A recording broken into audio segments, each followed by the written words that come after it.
I did.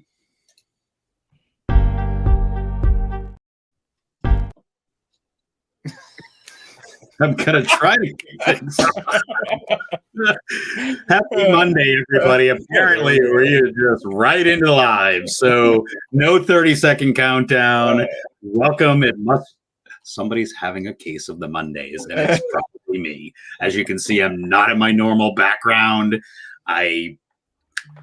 Apparently I'm supposed to tell the story better. So it was Friday morning. I was sitting in the garage. I heard the recycle truck and I popped out of my chair, ran to the garage and snapped my back in the process trying to take the recycles out.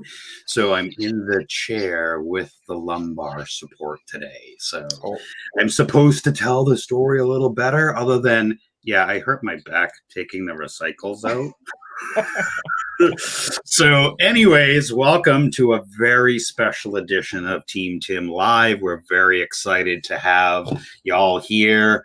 Let me just go over the comments, make sure I haven't missed anything. Hey, if you're here, just say hi in the comments. Let us know you're here. Give us a little high five, maybe some virtual pain medicine or something along the way. But yeah, we're pretty excited. Some fun stuff here. Without further ado, Mr. Dr. Jesse, give us your happy Monday. How are you? Hey, everyone. Jesse Miller, as usual. As I lovingly refer to myself, the third wheel here on Team Tim. But you are not the third wheel, my friend. No, with Power PSA Consulting, I help MSPs build and scale security programs for profit. Right. Thank you. Wow. We're getting concise every week. How about you, Mr. Smaller and smaller. We talking to me? Yeah, I'm talking to you. Tim Schnurr-Cavello. It's a cybersecurity insights platform, does data discovery, data classification. This is a little bit of a new thing for the channel. But we're getting into it, and it allows you to do a bunch of different things, but we're not about vendors here, right? We're about talking about how we can make MSPs better.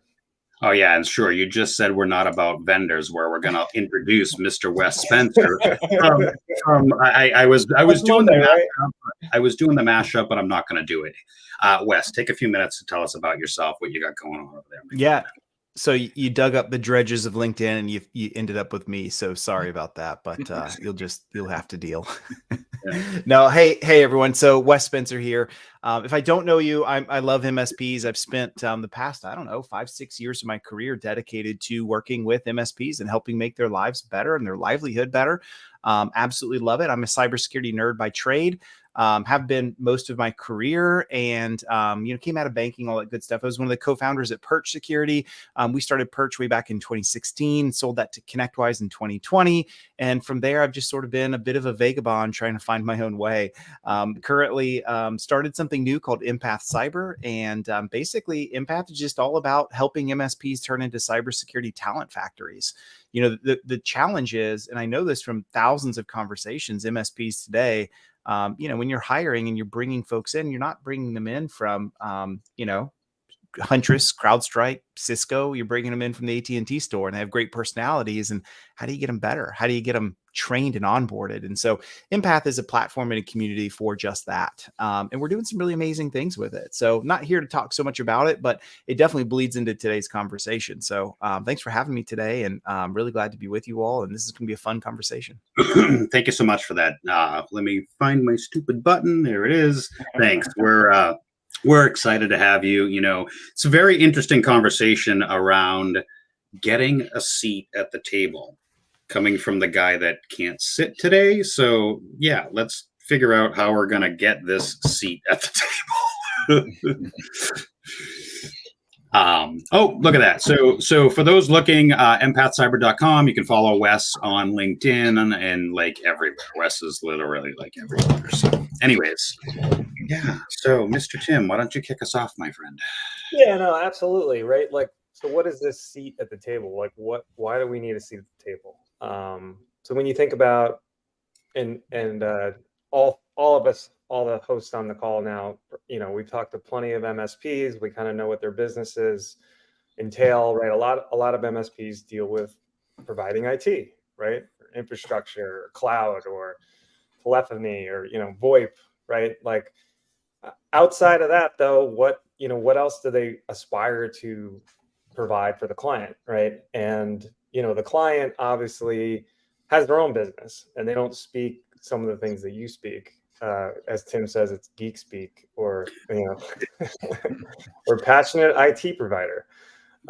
So before the call, I think I was talking about, like, you could provide commodity IT over here, or you could provide Accenture Consulting or McKinsey over here, right? Like, and provide basically everything, right? Like, you provide digitalization, right, and AI and CRM and automation and all these cool things, right? All these things that you probably actually know a lot about, because, as we just said, you're a geek like we are, right? So gaining a seat at their table, and it's going to be a slow process. It's not going to happen overnight, but what are some of the things that we can do to get more involved, right? You have all this skill and expertise in the background, and if you have the right conversations, like, you could end up in a situation where you're providing something that can greatly increase the value of their business. So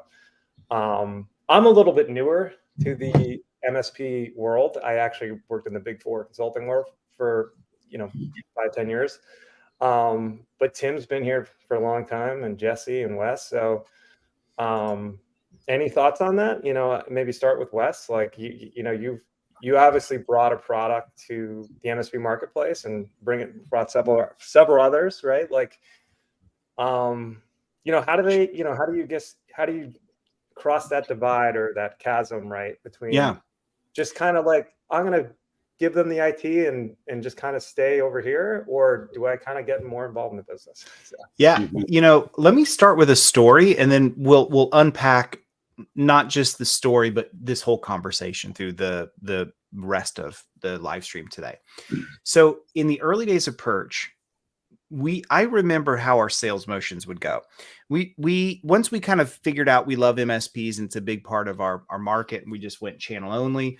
I remember we'd have an MSP that would reach out, and they'd be like, "Hey, we're looking for a SIM. We've got a bank that needs a SIM." And we're like, "Great. That's literally what we do. Put us on." So we would jump on with the MSP and the bank, and I could one call close them. The bank's like, "This is awesome. It looks everything we need. It's exactly what we're trying to do. This is great. Thank you so much." Off I go.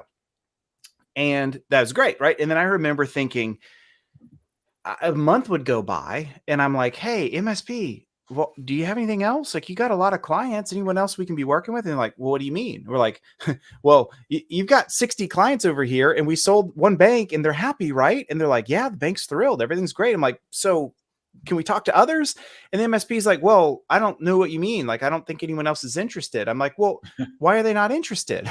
And they're like, "Well, no one's asking for it." I'm like, "Well, why are they not asking for it? Are you not, they shouldn't be asking for it. It should be like, you should be talking to them about it." And like, "Well, we don't really know how. Like, if they don't ask us for a SIM, what am I supposed to do?"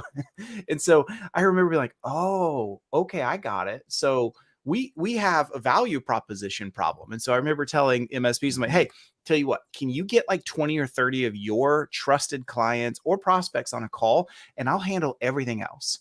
I'll do a webinar for about 45 minutes with them, and I'll tell them what's happened in security and why things have changed and what they should be doing about it. And I'll do it in a real educating kind of way. I'm not going to pitch Perch at all. I'm just going to pitch a risk assessment. You should like do something about where you stand." And I'm telling you, we built our business off that. Like, if we had not done that, we'd have failed. Not because Perch wasn't good, not because the MSP didn't have great relationships with their clients, but there was a knowledge gap in how to get themselves into the thought stream of the client, to get them to care, to get them to understand, to get them to move on something. And so I learned over the years what it takes to be able to do that. And it's not hard. It's not rocket science. It's not dark magic. It's just learning how to speak the language of the decision maker. Oftentimes in IT, we're at the little kids table, if we're going to use Thanksgiving imagery that's coming up. we're not at the big kid, the big parents table where we really want to be. And so that's part of it. And I'd love to explore that as we jump in. But I think that's where a lot of MSPs struggle. And then I'll just say this, maybe you're an MSP, you're like, no, I'm the CEO's real. I got that. Well, what about the rest of your folks in your company? Because maybe one person does. You have the cyber maverick, I call them, but no one else is rowing in that same direction. So this is definitely an issue that we have. Yeah, you really make some good points, right? So you know, the seat at the little kids table, right? So you know, Tim and I were talking about this. We've been talking about this for what, months now, right? So I'm an IT geek at heart. I've been writing code probably since before most of the people here were born, right? 1980, whatever. And so I speak ones and zeros. I don't speak CEO, CX, C level. I don't speak that, right? And so one of the things I had to do in my MSP, number one, get over my fear of myself, right? Get over the fear of not, like, I don't know what that, like, I don't know how to talk to a CEO, but I needed to also realize that I need to talk to the CEO, that I need to have that conversation because their business is at risk. And I'm seeing the risk all around us, right? And I had to get over the fear of myself, get over the fear of not knowing what I don't know, and have that candid conversation, right? I digress for 1 second. Over at MSP Media Network, we're doing a monthly book club. We just started this book called Getting Naked, and it's all about being vulnerable, right? And so as MSPs, it's okay for us to be able to say, listen, I speak geek, I don't speak C-level, but we need to have a conversation because your business is at risk. Yeah, I think addressing the 800-pound gorilla in the room, just saying it out loud a lot of times really goes a long way to have those conversations and get that out of the way and allow people to communicate just as two people in a room, right? But there's something as well that Wes said that I wanted to click in on is, you know, speaking the language of the decision maker. And so I think sometimes as MSPs, we say, oh yeah, we're doing our QBRs, we're talking about security with our client, but it's just really that we're getting the touches, but maybe they're not the right kind of touches. And it's kind of tone deaf, right? Because if you're, it becomes like marketing emails almost, you know, the way you get so many marketing emails for so many vendors and so many different things, there's no signal in that noise. So I think elevating your communication to the level of the business and the decision makers within it is really part of those touches. It's not less than, but it's definitely more than just touches. So yeah, if you're talking, just let's break that down, because Jesse, you're exactly right. If you're coming into a QBR, you know, a quarterly business review, whatever that you call it, whatever that cadence is with the clients, and you're sharing things like how many tickets you solved, you're sharing things like how many systems are out of life cycle, you're already failing. Because the client is like, I don't care about those things. I want to know that those things are handling, but I'm paying you to make that stuff go away. So why are you bringing it up to me all over again? Right. What I care about is, how is my business going to survive tomorrow? Like if you've ever owned a business, and many of us, this is what I love about MSPs. They're so entrepreneurial. Those are the things that keep you up at night. You wake up at 3 a.m. You can't go back to sleep because you're like, how am I going to make next quarter work? What happens if I lose this client over here? How am I going to get this client over here? They're critical to me. We have this issue that we're trying to solve for over here. That's literally going to be a roadblock to our growth. That's the stuff that keeps you up at night. Why are we not talking about those things in a QBR? And so I think oftentimes we think, well, in cyber, I got to talk cyber.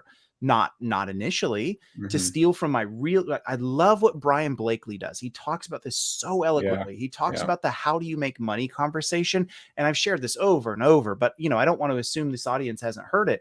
Literally start there. If you're looking for a starting place, don't go to tickets. Go to, hey, I'd love to know more about your business. What do you mean? I'd love to know how you make money. Well, what do you mean? How do we make money? I make a widget. Like, if that's what I do, I make widgets. No, I get that. But like, can you walk me through how that stuff works? Like, how do you actually, how do materials come into the factory? Oh, well, we order them over here and here and here. Well, great. But how do you get them in? Oh, well, we use this system to order them. write it down. Okay, great. And so how do you actually make that order happen? Oh, you use this thing on, okay, got it. It's online. And what you do is you start exploring the process of how they build their business. Right. You start documenting what I call the key treasures in the organization, right? The things that are so critical to them, they can't exist without them. Mission critical details. And then you start thinking about how that works and threats that can impact that. And now all of a sudden you've kicked yourself off into an awesome conversation that business owners they're loving the conversation because you're talking about their business. You're talking about how they make money. You can tell they're interested in their success. I'm telling you, like, that's how I would get started every time. And I've had that kicked back in my face, right? I've had that conversation with the reluctant CEO or the reluctant CFO or even the reluctant mom and pop shop where they're like, I don't have time for this. It's time to bake the donuts. And so, coming at it, like, it's funny because I've been able to say, like, and I've said this to like business owners, like, why do I care more about your business risk than you do? Yes. And if you can't answer that honestly, then I don't think we're a good fit. Maybe you need to find another IT provider. Yeah. And you got to keep trying, right? Like, there's not always going to be a perfect opening, but Tim's got some tricks up his sleeve. Talk about the data diagramming, right? Like, in the security conversation, as Wes, that kind of aligns there, but they're not always going to be open to it. But like, you just got to get that one small win that early on, right? Like he was talking about, like, oh, where's the materials from, and like, how many days do I pay this vendor, and how many days do I get the money, right? Like, we're not supposed to be into finance as IT providers, but well, and there's on working capital, like, Yeah, there's an interesting comment here in the chat about what do you do when you actually have IT and those people in there. So yeah. Can I take a swing at that? Absolutely. Sure. I don't have all the answers here, right? But I'll tell you a few things because I've been in this situation many times, especially when, again, my perch days, very often an MSP would be solution selling and we're dealing with a bank who has their own IT and the MSP is doing what we call co-sell, right? So they're like, I'm helping you with some parts of this. And so the very first thing I'm doing, but when I get into these conversations is I got to find out what's the relationship like between me and this IT person. Yeah. What I really want to do is disarm them and help them understand I'm not here to call your baby ugly. I'm not here to take your job. What I'm here to do is make your job awesome and easy. And so what I'm doing is I'm really asking a few questions to that person, and they're going to start like this. They don't know me. They don't like me. They don't trust me. They're not sure what it is that I'm going to be doing here. And so I'll ask a bunch of questions to them about what they're doing. The whole thing where, like, which I'm not doing right now, let other people talk the most, they should be speaking 70%, you 30. So I get them talking about their business and what they're doing and where they're growing. And then what I'll do is I'll establish a little credibility in here, and I'll let them know, hey man, when I was at my bank, I did X, Y, and Z.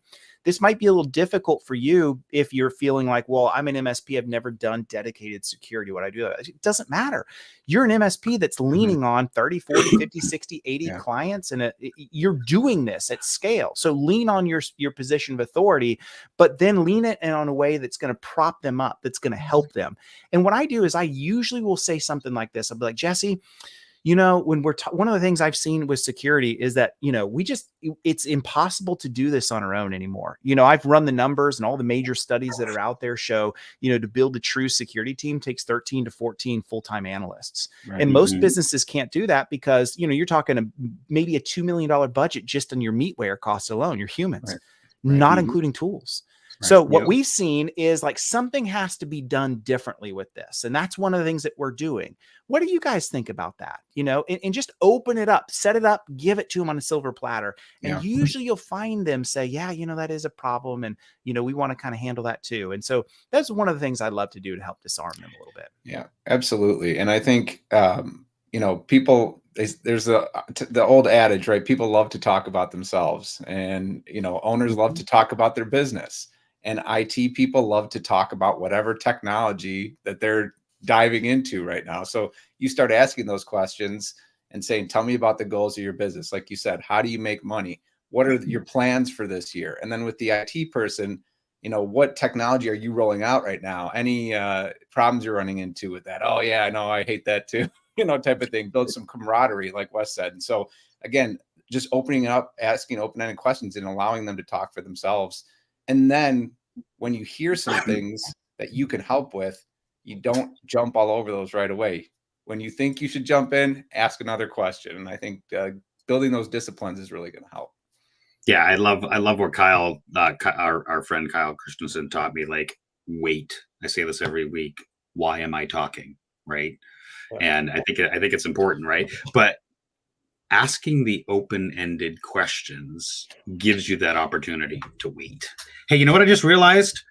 Me and Tim are like coordinated, right? We're almost the same color shirts. Like, hey, the only thing that's missing is he needs the hat. You look like blue and I look green on mine, so I don't know. Yeah.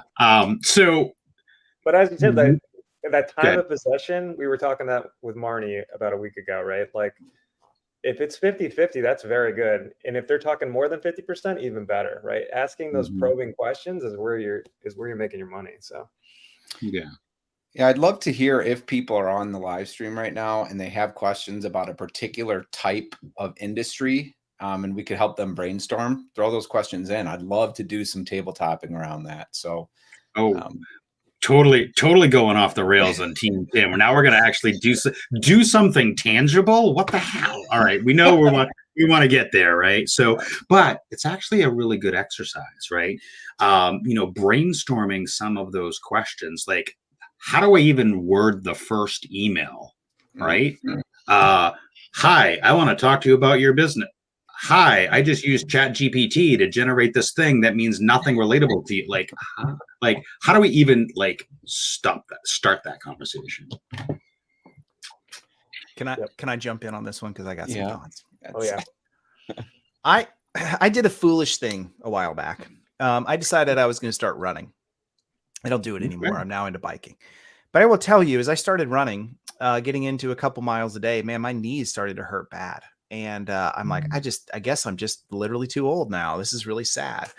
And I had a friend say, it's not your knees, man. It's probably your shoes. I'm like, what are you talking about? I'm like, I've got nice shoes I bought for like $90 from like a really nice name brand store or whatever. And he was like, no, I'm telling you, man, like you need to go to a shoe store and have, be fit, have them check out. I'm like, okay, I do it. And it changes my life.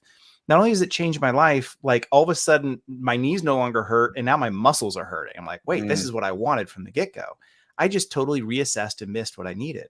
Yeah. I think when we get into security, one of the things that we have to do is we do ask probing questions because we want to hear from the client. They say their cyber knee is hurting, but it's actually something else.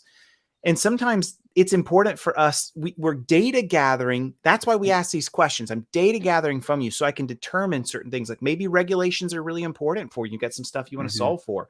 Maybe it's cyber insurance and you're trying to fix that problem. Maybe you're coming into the situation. You're like, I don't care about anything cyber. Like I've never been hit by something. I'm never going to get hit by something. I'm too small for anyone to care. I'm just taking this meeting to be nice.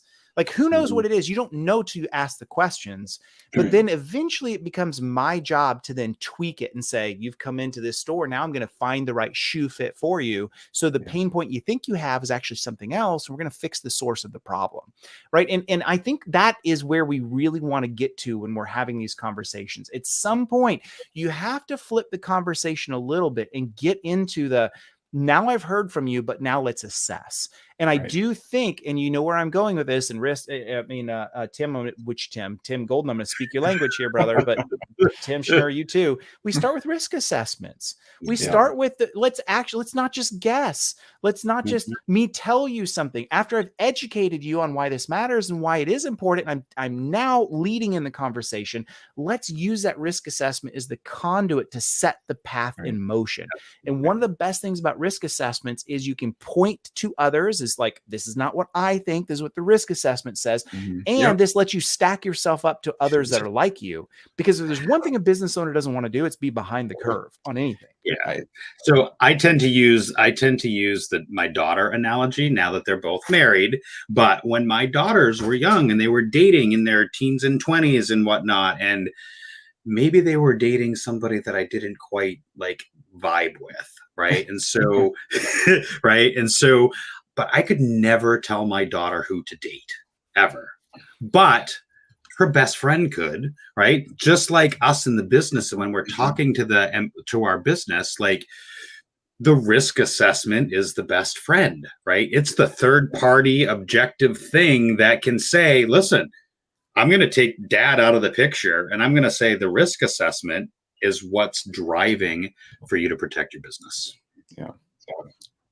Yeah, I think that's right. And the other piece is that, and I'll go back to this a little bit, but this isn't a dark art. I love that word, what you said there, Wes, this is about doing your homework, right? So understanding your client's business and actually finding out what struggles they have, how the dynamics within their organization, their client base, everything like that works, and seeking to solve those problems.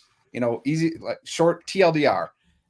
What problems do you have? How can I help you solve them with the tools that I have available to me? And that's the bottom line, and the attitude that will change that dynamic with your clients. That's right. Aaron Peters. So OnCloud is what he sold me. So yeah, someone over here. But like I said, it was a mistake, and I own it. I'm no longer running. I've gotten into biking. It's way better. If that makes you mad, too bad. Yeah, I don't love running either, and I don't love anything today the way my broken back is. But so Aaron does bring up a good question here. Using something like a phone seems to be less confrontational, less risky. I hear that you're trying to control my business. Well, no, what I'm trying to do is help you be operationally efficient. I'm trying to protect your risk. Yeah. So something like a phone system. Are there other parallels like a phone system that we could think about? Well, I think. Oh, go ahead. Nobody's going to chime in. I have one.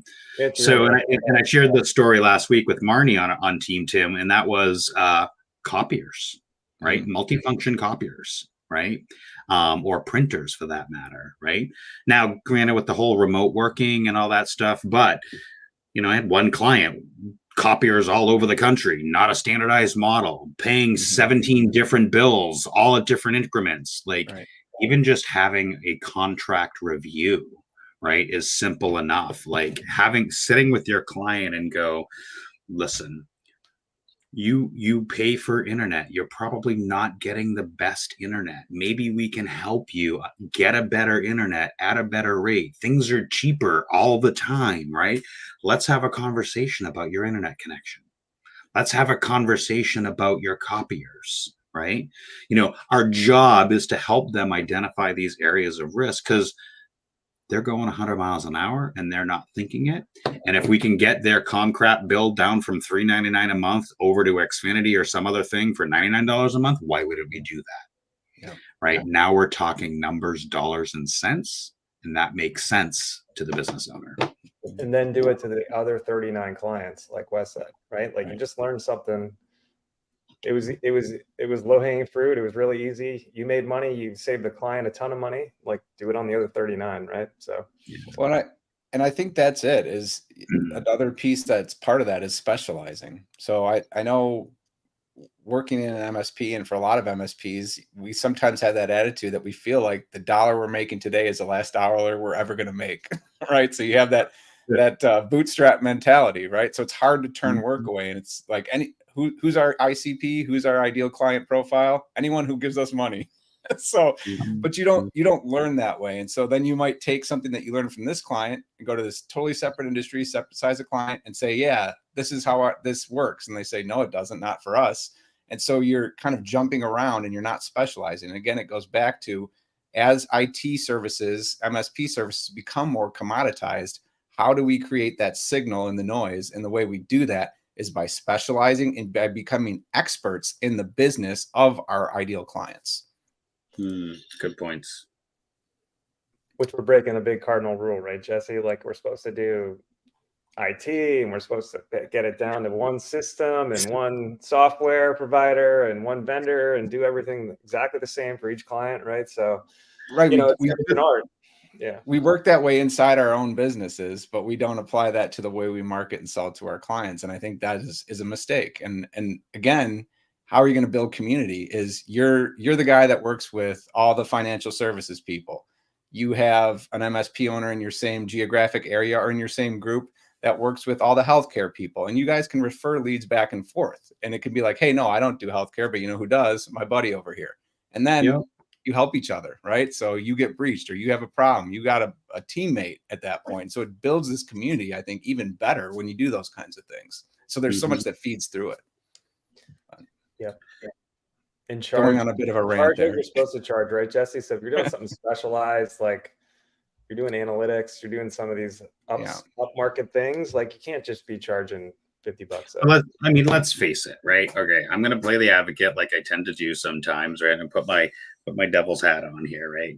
So we know that a vast majority of the MSPs are smaller in nature. They're 1 or 2 or 5 humans running this MSP, and they're working with clients that might only have 2 or 3 humans, right? I can't tell you how many MSPs that I've worked with that have CPAs that are a single entity, a single person, right? So like conceptually, like, no, they don't have copiers, multifunction. They have one internet. They're at home in their bunnies. Like, being able to bring that conversation down into their level, right? If I'm speaking to a CPA, they're going to have very different risk than the defense contractor that might have 30 people, right? And so having that relatability, I was just reading on Reddit the other day, someone's like, is there a HIPAA equivalent for veterinary clinics? Because we want them to deal with their risk. Well, no, there isn't a veterinary HIPAA equivalent. If they offer financing, then maybe there's an FTC or a PCI, maybe, but you're approaching it the entire wrong way. You can't force your client into a thing, right? Oh, I want to force my vet clinics into HIPAA. Well, number one, that doesn't exist. And number two, you're approaching it the wrong way. Start it with a conversation. Start it with the risk assessment. You know, my veterinary clinics, like when COVID hit, they were trying to figure out how to get dogs and cats from the cars into the building with masks and no people can go in the building. Like, great, let's throw a text messaging platform in there for you so you can deal with texting your clients appropriately. Right. What? Yeah, done. Boom. $200 a month service off and running, and they're still using it today. Wow, that's awesome. You know? So I want to, this is great. I want to expand on this a minute. So like, I understand why we love this. We love compliance, right? Because it's cyber insurance is this way too. It's a little bit of, there's a bad guy that's entered the room and let's leverage the bad guy to get what I know that you need. I get it. Like, that's great, especially if the client is coming in with, I got to solve for this 10-page questionnaire, or like you said, HIPAA matters to me and I got to do something about it. My buddy got fined and I've heard about it. It's scary. But like, that's putting the cart ahead of the horse oftentimes, like you said, Tim. You know, to steal from Challenger sales method. I don't care if you use Challenger or not, but like a lot of MSPs hadn't heard of it. The premise is this whole like teach, tailor, take control.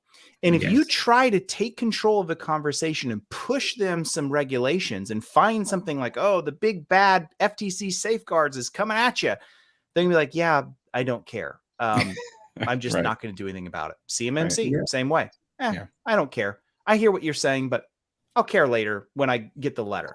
I get that it's a big deal. I'm not saying it's not a big deal. It's a colossally big deal, but that's the mind of the client.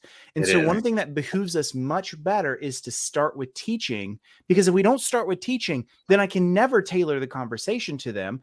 And then I'll never be able to take control of the conversation and get them to do what I need them to do. So I think some of the teaching mechanisms that are really effective are even things like, hey, Miss Client, if you had a cyber incident today, do you know about how much it would cost you? You'll find people say, oh yeah, I've thought about that. I'll pack that up 10,000, 25K. Yeah, that's what and so, whoa, let's unpack what this actually looks like for clients just like you, you know? And so I start a lot of my client focused conversations that way. And believe it or not, I do these a lot. I'll join in with MSPs and I'll do these kinds of things because all I want to do is teach them that it matters, teach them that it applies to them, and teach them that it's a threat to their business. And if they understand, and I don't mean FUD scaring, that kind of stuff. I mean, honest, real conversations about what this looks like. And when they understand that this is a threat to my business, then they're going to say, okay, well, let's take some action, because that does concern me. Because again, what do I care about as a business owner? Making money, continuing to make money, and not losing it hand over fist. That's what I care about. So that's how you got to start this whole thing. Yeah. And I would back up. I keep talking over Tim. So sorry. Business outcomes, right? Like, and that's why just this whole security compliance thing, like you said before, everyone's like, well, how did SOC 2 become so popular? It wasn't like put out by the government, right? Like there's no government entity saying like, oh, you guys got to do this, you got to do that. I'm like, because just good business, right? Like it's basically almost like a side industry where like, commercially people are going for good, are trying to get good security because it makes sense. As you said, like a penny saved is a penny earned, right? Like protecting the enterprise value, as you said, like having that conversation, as opposed to like, oh, if you don't do this, you're going to get in trouble, or like they're going to, as you said, write you a letter. And it's really interesting that like that SOC 2 thing, I'm not trying to talk one standard's better than the others, but just the fact that like commercially, like that thing kind of came about because like vendors or your suppliers or your stakeholders or your investors wanted to know that you were cyber secure, not the government. Like they actually wanted to find out, like, do you actually have good security and can you prove it? And that's how this whole kind of like SOC 2 thing like took off, right? So it's like really interesting, like as you said. So you're really, I think I'm hitting it from like a different direction, but like at the end of the day, it's about business outcomes, and like you're going to have a better business if you have a SOC 2 or some kind of equivalent of, I can prove to everyone, like I said, suppliers, investors, like whoever it may be, I want to deal business with a big company, like they're going to ask me for this, and not like. And by the way, when they ask you for it, you're not going to have it unless you have good security the whole time. So. Right. And we'll use our good friend Matt Lee's terms, defensibility. Right. Wes, you talked about cyber insurance as you have been for the last decade or better. And we're all talking, at least we're having the conversation on cyber insurance right now, which is good because, it's a step in the right direction, right? As an MSP, as an IT service provider, my goal is to protect you. My goal, and I do that by educating you, by giving you the tools you need to be successful, by teaching you the stuff we've sledged through for decades, right? You know how to make the best gosh darn cinnamon roll. By the way, give me one. But I know how to thwart off the bees coming after that cinnamon roll, right? And so let's together make the best damn cinnamon roll we can and thwart the bees off along the way. Of course, bees are good, but you get the analogy. And so as we approach these conversations, right, trying to get that seat at the table, relatability, right, and vulnerability, and having that, like as Wes said, that education ability. Is that a word? Education and ability. Yeah, whatever. Yeah. But you get what I'm saying. Yeah. And personalizing the metrics. So I don't know how many times I've seen in a cybersecurity presentation that says 60% of SMBs that experience a breach go out of business in 6 months. And the CEO or the owner is going to look at you and be like, well, I'm still in business today. So that doesn't help you at all. But if you carry that through, right, let's look at this from a macro view of what we've been talking about. So we've sat down, we've said, oh, how do you make money? They come into the factory floor, you use this system, you use that system. Now you know about the systems they're using in your business. Let's personalize that. Okay, Mr. Customer, Mr. Prospect, what happens if your order taking system is down for a day, for 7 days, for a month? What does that do to your business? Start thinking about that. And I think once you personalize that, then that 60% number makes a lot more sense to them. You say, after you talk through that, then you could say, yeah, did you know that 60% of SMBs that experience a breach go out of business, which within 6 months? I think you can see how that could happen, right? It's a much different conversation at that point. You know what's funny about the whole 63%? I did a talk on this a while back. Yeah. It's all actually fake data. Yeah, it is. It's not even real. It's the most shared cybersecurity statistic. This is how bad we are as security people. It's the most shared cybersecurity statistic. Like you can go search for it, you see every presentation everywhere they use it, and it's all fake. What happened if the etymology of it was like the National Cybersecurity Center was said that they quoted it and they did, but they didn't fact check it. And then it was Denver Post and they're a reputable source and they got it from Denver Post and Denver Post got it. And if you trace the etymology, it all gets back to vapor. There's no actual data that shows it. And I think the reality is very rarely does a business go out from this. And so, yeah, I think that gets into like, Jesse, I love the conversation because that gets into, there's a difference between scaring them and educating them. And Right, there is a little fear that goes with it. I understand, like, because again, we're talking about what keeps their business alive, but we do so often become the boy who cries wolf. You know, let's do this dark web dink dank thing and we'll scare them into it, you know, and we come out of that and they're like, well, nothing happened to me. So I don't really care. Like now you're just the boy that cried wolf. But there are things, hear me, that I think you can do that are effective. Like as much as the whole, like, have I been pwned, password breach kind of stuff, I think is a little silly. One of the things that makes it effective is it does get clients to understand, wait, you mean the actual password happy cats I've been using for 14 years? The bad guy knows about it and I can just search everywhere. and see. Yeah, it's kind of everywhere. Those are actually helpful to them because it's brainless to us, but those are things that can actually help because let's be honest, password reuse is an issue, especially if you don't have multi-factor, right? And so I think there's a fine line. I'm curious what you guys think about how not to cross into the FUD category, but also being real with this. I think we've got to navigate it carefully. One of the things that I'd like to do in our MSP when we're talking to a prospect in the sales pipeline, or they're an existing prospect that we're existing client that we're trying to either bring services or do QBRs and risk assessments, is I go to our good friend Google and I put in quotes, your town name, space, quotes, your vertical, quotes, breach, cybersecurity, incident, something. And so I'm Googling their name and their vertical and their location in their area. And then I show them the Google results. Like, here's 7 businesses within 50 miles of you that this happened to. You know, and that, I mean, it's not a FUD, it's a reality, right? So when you say that 63% of business, like whatever, like Google that crap and show them, like, hey, in the last 9 months, according to Google News, here's businesses just like you in your town or in your state that this has happened to. Like, that's been really effective to be able to get that seat at the table. Absolutely. And then I go back to, why do I care more about your business than you do? It's got to be local or known or network, right? Like someone got breached. So it's just hard. I think, as you said, FUD is kind of where we kind of, it's just easy. We'll like use that 63 number, even though it sounds like you got a left field.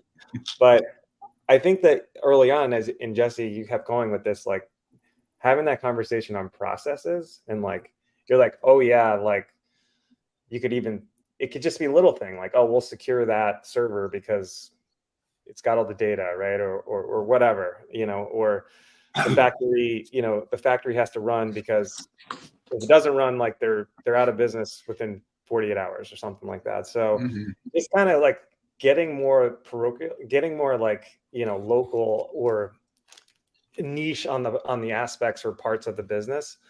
You'll gain trust that way, and you can just kind of keep going and securing things.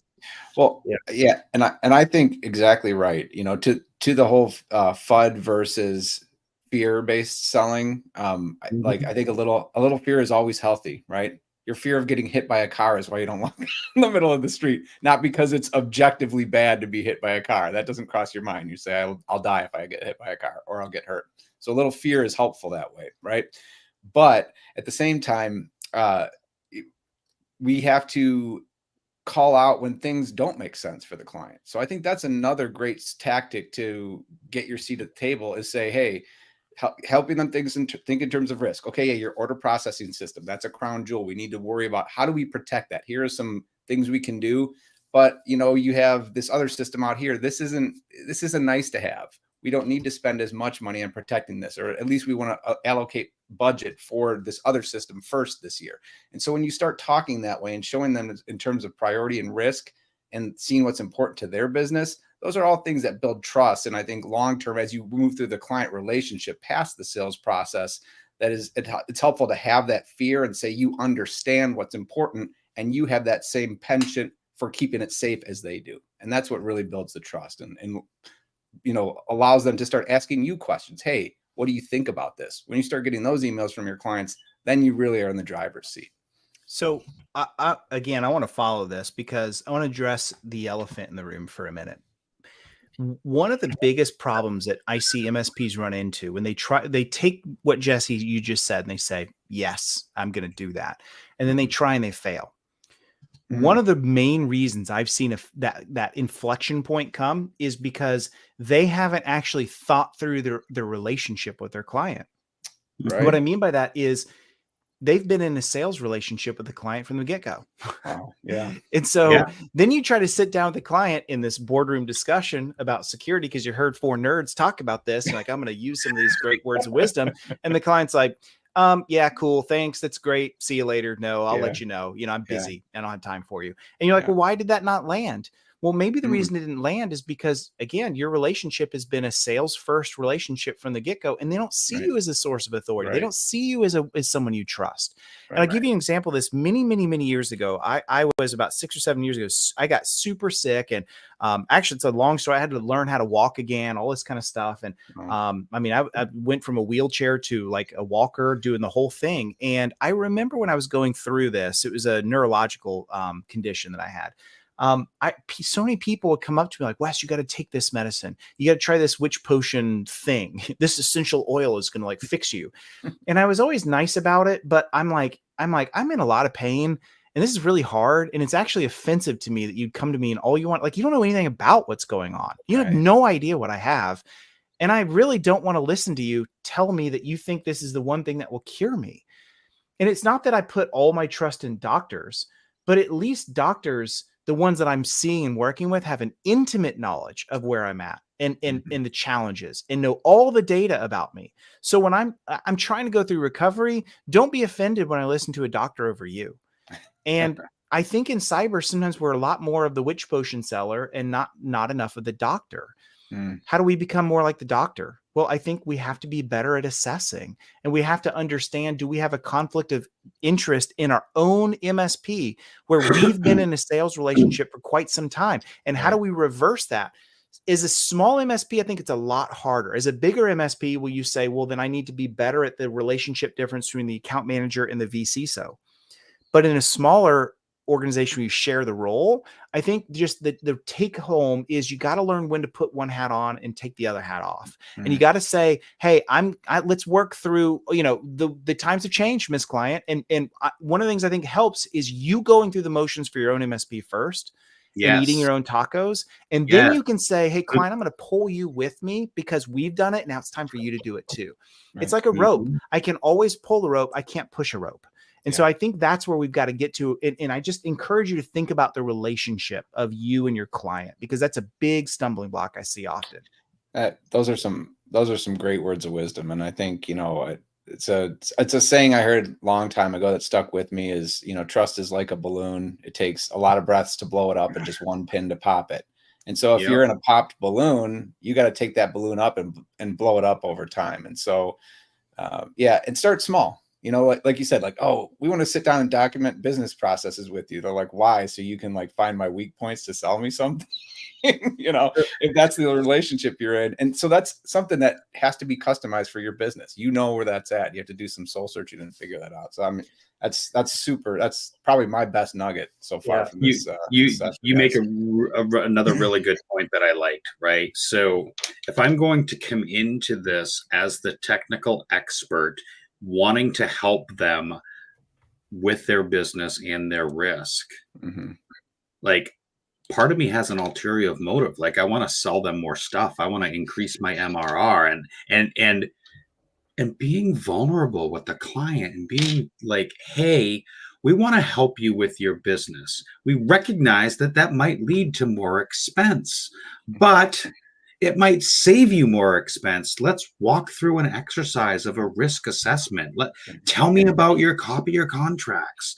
Let's have a discussion. And you know what? You can always say no to not buying my next widget, but at least you're informed and you're educated, right? That's right. I think you've got to say no to something, or like, I'm not going to sell you that. That really helps, right? A couple things, like from a security perspective, you're like, we're not going to do that AI like threat detection thing, or you know, even a firewall for someone's house, or, you know, so, I don't know, just something that you could say, like, I don't try to sell you everything. I actually didn't sell you this, this, and this. And it's also important to have like some kind of return, right? Like they invested in cybersecurity, but then their business goes downhill. Like they're going to correlate that with you like sucking money out of it. So you've got to be really cognizant. And as I said, just do small things, do the low hanging fruit, do the ones that you know you can get a win on and build that trust. So there might not be perfect metrics for the ROI of whatever you did, but if they feel comfortable that it's providing value, then you're good to go. But as Wes said, don't always be in like constant sale mode, like, and just selling every kind of widget you got. I mean, this literally happened to me. So yes, you heard me complaining about my back when we started, right? And whatnot. And I called up Dan, like my chiropractor, and it's like, hey, what can I do? It's a Saturday. And he's like, you need to come in and I need to see you. Can you just fix me over the phone? No, I need to do a risk assessment. I need to check your back to make sure something's not broken. And so it's the same kind of conversation with our clients. And you know what? Dan was like, and by the way, I'm not going to sell you that snake massage oil to fix your back or the pills or whatever. He's like, let's understand what the root cause is and the problem is and put the right solution in place. And us as an MSP, might not even be a tool we sell or something we even know about, right? This happens to me and some of our clients where I'm like, hey, you're a widget manufacturer and you make this Ramafram, and I have no idea what the hell it is or what it does. Right. You know what? Let's spend a half an hour and tell me, why did you build your business? And what is with the purple ones? Why are they not green? Yeah. Yeah. I'm just thinking back to what Wes talked about with his own recovery, and, I'm in pain, and that stuck with me. So, I mean, we had a client actually in the last MSP I worked at, that they were struggling because of COVID and some other things. And so we said, hey, how can we help you? How can we reduce our services to make sure you guys stay afloat and at least give you some sort of support? And I'm betting some people on this call had that same conversation with some of their clients. We did. Yeah, we reduced our bills by several. So it's that same approach. Yes, this is going to actually take our billable down. Mm-hmm. Right. And so I think doing that is going to go a long way. And you just take it and kind of rinse and repeat that. I guess what I'm trying to say is you can't fake this. This isn't a tactic, right? It's, Will had that comment, be yourself. So yeah, be yourself and care about your clients and care about their businesses. And, I hate to speak in platitudes because I tend to think that's navel gazing when I hear other people do it. Right. But I think that's important, is to be vulnerable and be real with your clients and seek their good. If you seek their good, things are going to work out. So yeah, there's my platitude for the show, guys. Yeah, and so they may be experts more than you, right? Like you're a law firm and they file patents. They're like, oh, I've got this. I heard all these great things about this patent software thing. Like they're like, well, I don't know much about it, but we might help you be able to install it and make sure you get the most out of it, right? Like, or whatever. There's software in every industry, right? So exactly. There's little things like that where you can play. So we're coming up on the last 5 or 7 minutes here. One of the things that we try to do on Team Tim Live is kind of think about some tangible pieces for you as our listening, viewing audience. Where everybody gets a vulnerability scan, everybody gets a risk assessment. We're going to go full on Oprah here, right? And so we try to spend the last 5 to 7 minutes here kind of going through each one of us talking about what are some 1 or 2 key takeaways? And so, Jesse, I'm going to put you up first. Oh, man. I'd say probably my takeaway is specialize, know what your ICP is, know the personas within your ICP, use that to inform your customer conversations, and use that to specialize for your customers and learn their business. And once you learn their business, use your skills to help them make money, and you'll make money. Nice. Awesome. And then if I can figure this part out, and we click back over here and we go, your turn, Mr. Tim. So I don't want to say the same thing Jesse said, but to reiterate something we talked about with Marnie, time of possession, right? If you're asking good questions and it's 50-50 or better, where the client's speaking, that's a great thing. And tell them what you didn't sell them, right? Like, once again, try to get some trust here. Some of the things, I'm not going to sell you everything. Tell them what you didn't sell them. Yeah, I love that. Tell them what you didn't sell them. That kind of resonates, right? Because depending on whether I'm an all you can consume or good, better, best or whatever, like we've had some conversations, like that's interesting because there are parts of our stack that we just don't do for some people. So as far as my nugget is concerned, I'm going to say be vulnerable, right? Be able to say and admit, like, you don't know it. I don't know it. And being able to go to your client and be like, hey, I want to learn about your business. Why did you make it green instead of purple? And walk me through that process and tell me, I have no idea what makes you money. So tell me what makes you money and how can I help you make that money rounder, faster, better, right? So, and then last but not least, our good friend Wes. You know, I here's what I'll say, because all that advice is like solid gold. Here's what I'll say. I would create a journey of the customer. And I would I'd put it into 3 buckets to keep it simple: teach, tailor, take control. And I would say, I'd sit down with all my VCIOs and I'd say, hey, we're going to go through customer by customer. And I want us to find out where that client is in the journey. Are they have we not taught them? Like, do they have no idea why cyber matters? Like, have we just been selling and pushing what we can push and, hoping and praying they say yes to it? If so, we're going to actually take a big step back with this bucket of clients and we're going to start with the teach. And maybe we're going to do some creative things. Maybe we're going to do some lunch and learns. Maybe we're going to invite them in and we're going to come speak about some things. Maybe we're just going to unpack into like over 3 QBRs. We're going to talk about the major things that their industry needs to worry about, but we're going to address the teaching stage. And then there might be the next bucket of customers, like, actually, they get it. They understand why cyber matters. They understand what they're up against. They understand like why it matters. Now we're going to go into, these clients are more in the tailoring. We need to help them understand. Let's start with some risk assessments and let's make sure that they actually understand why this matters for them, what their big priorities and the big needs that they have, like the top 3 risks that they need to be addressing and working towards, what the roadmap looks like for them. That's the next bucket of clients. And then lastly, we want to know who are the clients that we've got in the take control, where we're actually working with them. We're getting them where they want to go. They're actually working on the budget. They're enacting the control changes. We actually have a great risk reporting relationship and we're working with them firsthand. I think if you'll do that, and you might discover 99% of all your clients are in the first bucket of, oops, we're in the teach phase and we've been trying to get everything else done first. It'll be immeasurably helpful for you to say, okay, now we know where they're at in the journey. Let's reverse this and back it up and start there. And all of a sudden, I think you'll notice that it's going to take some time, but you'll notice you'll get real changes coming through. So that's to me the big takeaway. That's awesome, Wes. Thank you so much for that. It kind of reminds me of something that my wife says to me a lot, and it's see one, do one, teach one, right? So a similar kind of thing, right? So in this case, if I'm going to summarize appropriately, right? So are we educating them appropriately? Are we moving them towards the next phase of doing stuff, or are we operationalizing them, right? I think that's a great, easy way for MSPs to start their client journey, right? And you know what? I think I saw this earlier in chat, like, do it on yourself. Yourself is your first client. It's easy to do this on yourself. It might be hard if you're a solopreneur, but you know what? Do it to a family member, right? Do it to a neighbor, do it with a neighbor, not to it.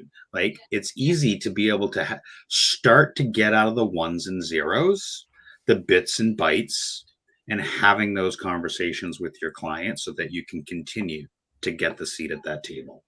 So about 2 minutes left here. Any parting words from anybody before we move on to what's coming up on Friday?